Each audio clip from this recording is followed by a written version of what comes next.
What child is this who lay to rest on Mary's lap is sleeping?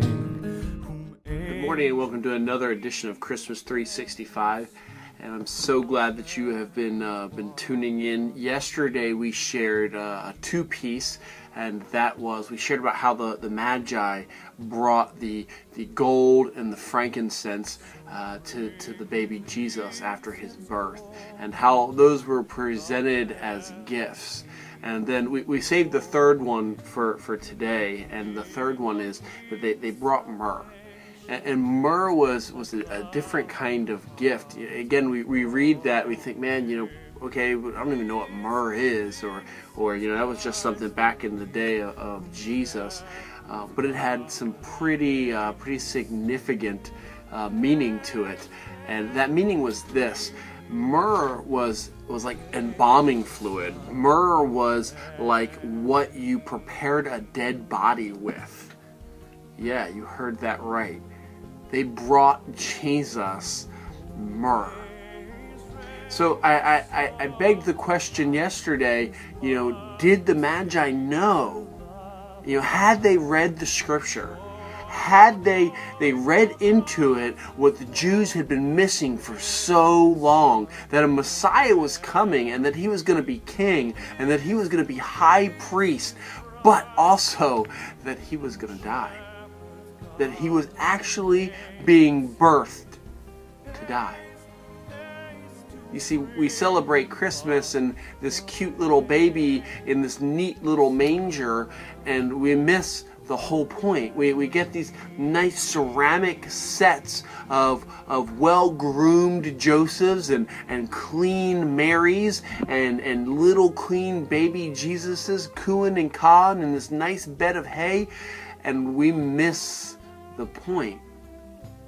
The point was that God became flesh, born as a child, not to a well-groomed Joseph and an all nice and neat Mary in a blue dress, but to two very poor and struggling parents in a not in a manger like a red barn with beautiful animals and golden straw, but in a trough in the middle of animal poop and animal living quarters.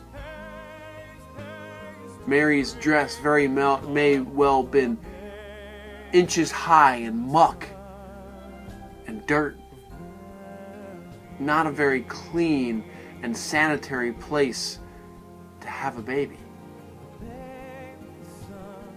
God chose to become flesh and chose to dwell among us, being born in a baby in the middle of a mess. And here come the Magi, the wise men, not even Jews, bringing gifts of gold, saying, "You are my king," bringing gifts of frankincense, saying, "You are my high priest," and bringing myrrh, saying, "You've come to die, and we've come to prepare you for that." You see, I honestly think that the gifts of gold and frankincense and myrrh, they all represent death to me.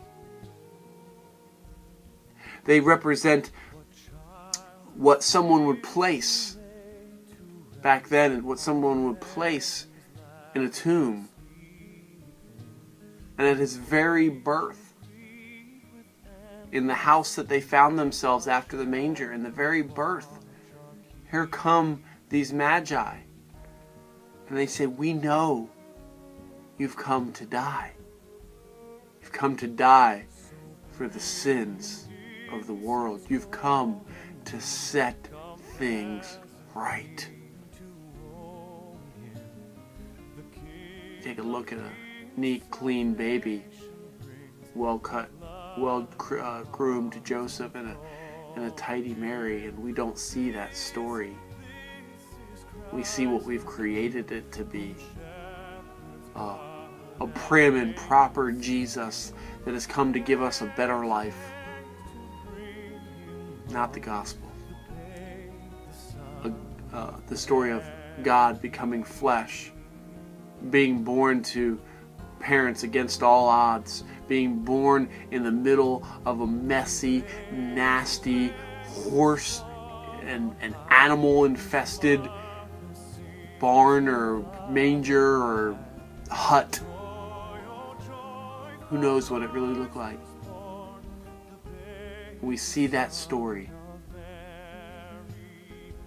and we think to ourselves, this is the God who has come not to give me a better life or to improve my life, but to actually give me himself, his life. That's what we celebrate when we celebrate Christmas. We celebrate God who chose to become man, to be born as a baby, only to live so that he might die. You say that Jesus lived 33 years. Today's my 33rd birthday.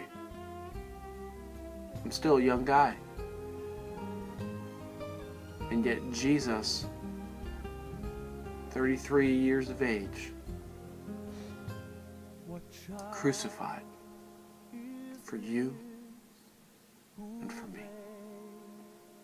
Listen, this Christmas and for this next year, 365 days a year, remember that Jesus came born as a child, born to a virgin, not that he might have a good life or that he might improve your life, but that he might die so that you can live.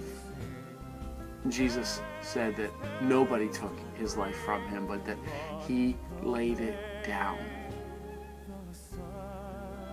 If you believe that today, that Jesus laid down your life, and believe this also.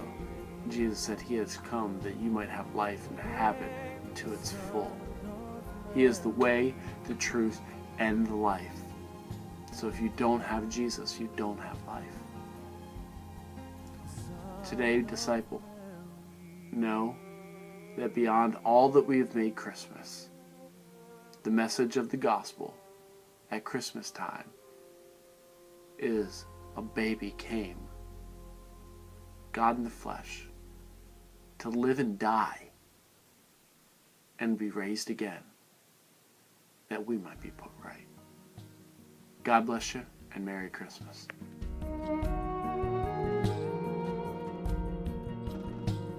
What child is this who lay to rest on Mary's lap is sleeping?